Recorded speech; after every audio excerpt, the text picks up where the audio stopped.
بسم الله الرحمن الرحيم، والصلاة والسلام على أشرف الأنبياء والمرسلين نبينا محمد الهادي الأمين. اليوم موعدنا مع بعض أهم الأسئلة لطلاب الصف الأول المتوسط، مراجعة سريعة على وحدة حياة النبي محمد صلى الله عليه وسلم ودعوته. نبدأ ببعض الأسئلة. أكمل: ولد النبي محمد صلى الله عليه وسلم في أي شهر وفي أي عام؟ وهذا العام عرف بعام إيش؟ ولد في شهر ربيع الأول عام 571 ميلادية، وهذا العام عرف بعام الفيل. طبعا معروفة القصة، لأن إبرهة الحبشي حاكم اليمن حاول هدم الكعبة باستخدام الأفيال. استمرت دعوة النبي لمدة كم سنة؟ استمرت لمدة 23 عاما، من نزول الوحي في عمر 40 سنة على نبينا محمد إلين وفاته وهو عمره 63 عاما. يعني الدعوة كلها استمرت 23 سنة، 3 سنوات في دعوة سرية، و10 في دعوة جهرية، و10 في المدينة المنورة. كانت حجة الوداع في أي عام؟ كانت في العام 10 من الهجرة.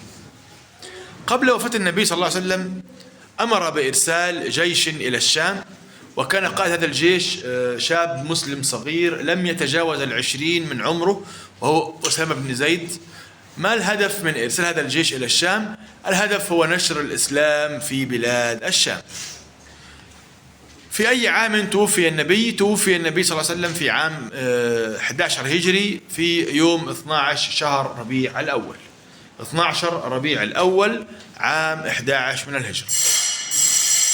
نسجل تاريخ هذه الأحداث.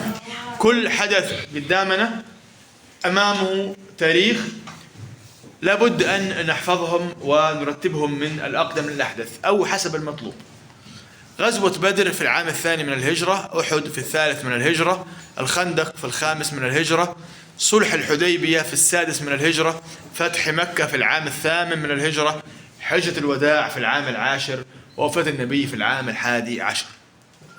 سؤال هام: ما هي نتائج فتح مكة؟ دخلنا مكة في العام 8 من الهجرة، فما هي نتائج هذا الفتح؟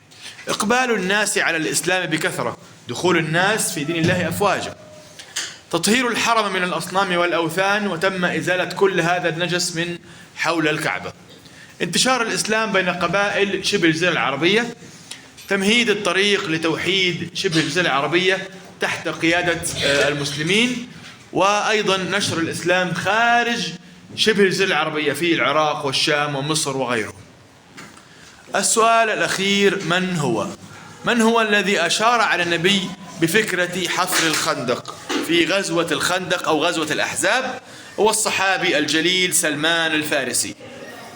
من الذي زعزع صفوف الأحزاب بالخدعة والوقيعة بينهم؟ الصحابي نعيم بن مسعود رضي الله عنه. من الذي كفن النبي محمد صلى الله عليه وسلم بعد وفاة جده؟ عمه أبو طالب، وكان رجلا فقيرا كثير الأولاد.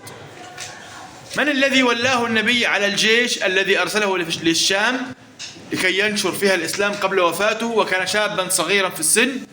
الصحابي أسامة بن زيد رضي الله عنه.